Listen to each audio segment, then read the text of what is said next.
Atenção! Começa agora uma teleaula de Geografia do Ensino Médio. Você vai assistir a teleaula de número 21. Bons estudos!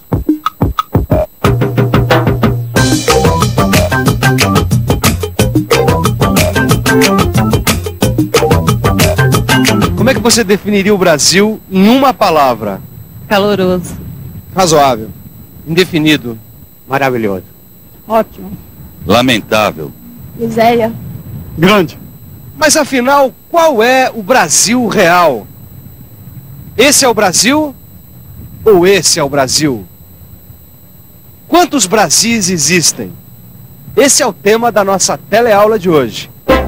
Nessa teleaula, você vai ver como o Brasil do futuro convive com o Brasil do passado. Vai aprender que o desenvolvimento da economia não se traduz em igualdade social e de oportunidades. E ver o modelo de desenvolvimento que estimulou essas contradições. Nossa teleaula começa agora.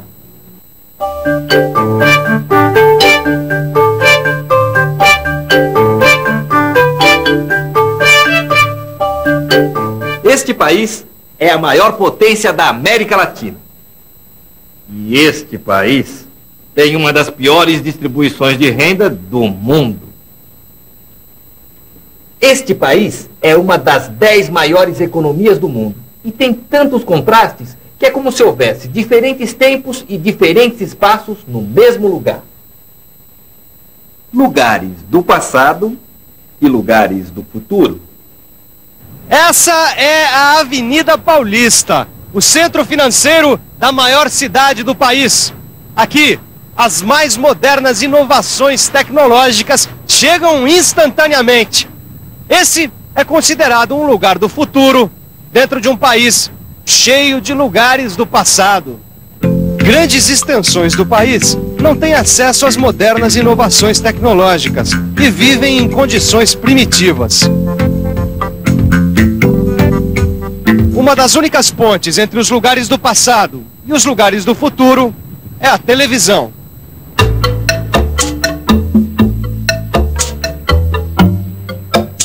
Que coisa, né, Vicente? O Brasil tem tantos tempos e espaços diferentes, né? É verdade, né?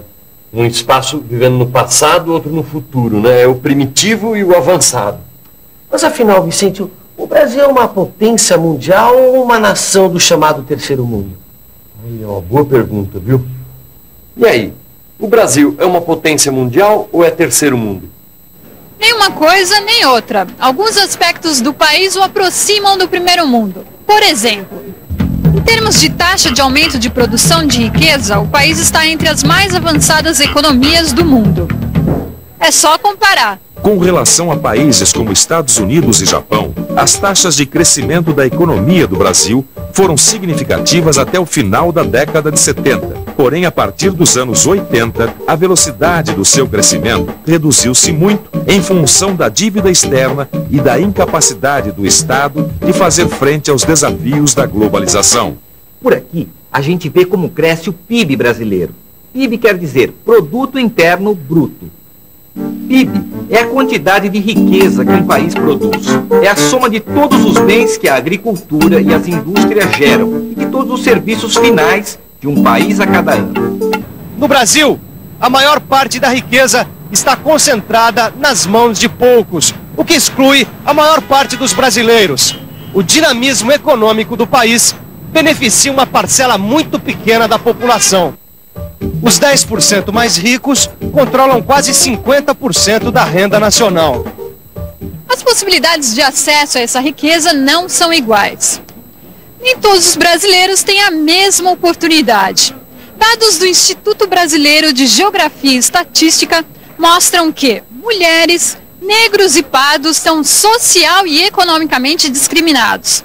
Isso significa que brasileiros, homens e brancos têm maiores chances do que os outros, e é provado pelas estatísticas. Negros e pardos, que representavam em 2005 49,5% da população brasileira, são socialmente e economicamente discriminados quanto às oportunidades de mobilidade social. Desse percentual, 41,9% são considerados pobres. Então, Vicente, quer dizer que só porque eu sou um homem branco eu tenho mais oportunidade que outros brasileiros? É difícil de acreditar, mas é verdade. Porque você tem mais chances na hora de se preparar e mais chances na hora do emprego. E o resto fica com trabalho pesado? É só você olhar, né? As oportunidades e os salários são mais baixos. E os negros e pardos acabam sendo a maioria da mão de obra com menor qualificação profissional. Bom, e isso sem falar na dívida que eles têm que pagar, né? Dívida? Que dívida, Vicente? Desonestamente pra gente, vocês têm alguma dívida? Não. Nenhuma dívida? Não, não tenho. E se você? Também não. Eu tenho com o meu consórcio. Falta 8 prestações, só isso. De um plano de expansão que eu fiz. Quem tem não, minha mãe tem bastante.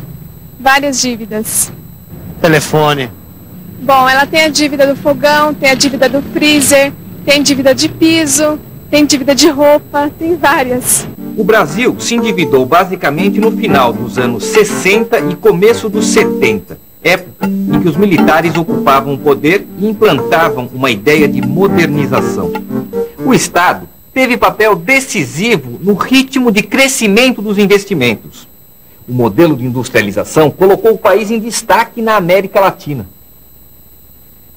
Esse modelo de industrialização foi baseado na substituição de produtos importados e, entre outras coisas, na consolidação de um parque industrial diversificado, que tinha um enorme mercado interno garantido.